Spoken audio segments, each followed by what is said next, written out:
One of the temptations that we can fall into when first starting to play solo jazz guitar, and I fell into this trap myself, is to just play the chords and melody together.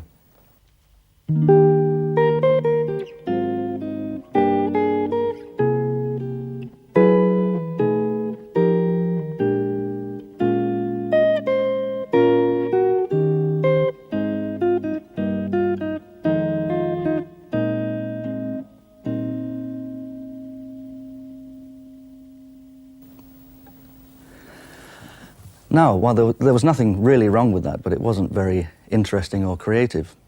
So we need to add other dimensions to the music. By playing inner lines, inner moving lines, and by playing fills at the end of phrases, we can bring more color and personality to the music. Another thing to remember is that it's not necessary to play a big six-string chord in order to get a full sound.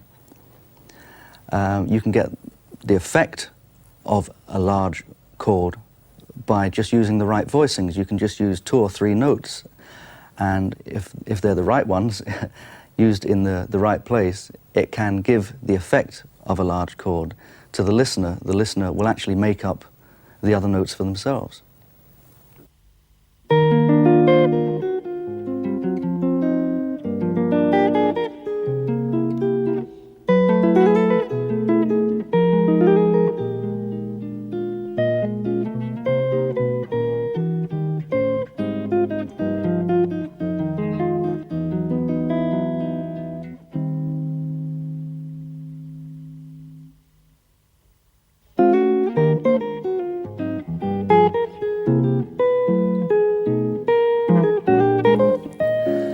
When I'm playing the melody on top, I try to maintain a singing quality.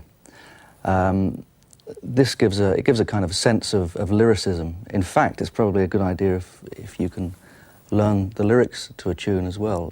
It means that you can phrase the tune how it should be phrased, and in no way are you sacrificing the melody. At all times, try and maintain a steady metronomic pace. Try not to speed up or slow down. Makes it more convincing for the listener. Also, if you then get to play with a band and you've developed bad timekeeping, you're going to be very unpopular with the guys, so try and keep good time.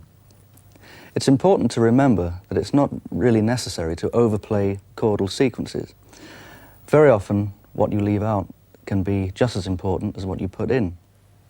Also, I try to be as economical as possible with the left hand so that my fingers are hovering over the chords I'm just about to play.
Now things get a little bit more complicated. Everything that I've said before still applies, but what I'm trying to do, what I attempt to do, is to improvise on the top line and accompany myself with chordal passages and bass lines. The accompaniment isn't always rigid. In fact, very often the improvisations that I play on the top line can dictate what I'm going to play on the chordal passages and the bass lines. So they become improvisations too. It's essential that you have a firm grasp of harmonic structure Now that's too broad a subject for me to go into in this video, so I'm really taking it for granted that you already have a good knowledge of harmony, or at least know a man that does. So when you're improvising, keep in mind the structure, the harmonic structure of the piece.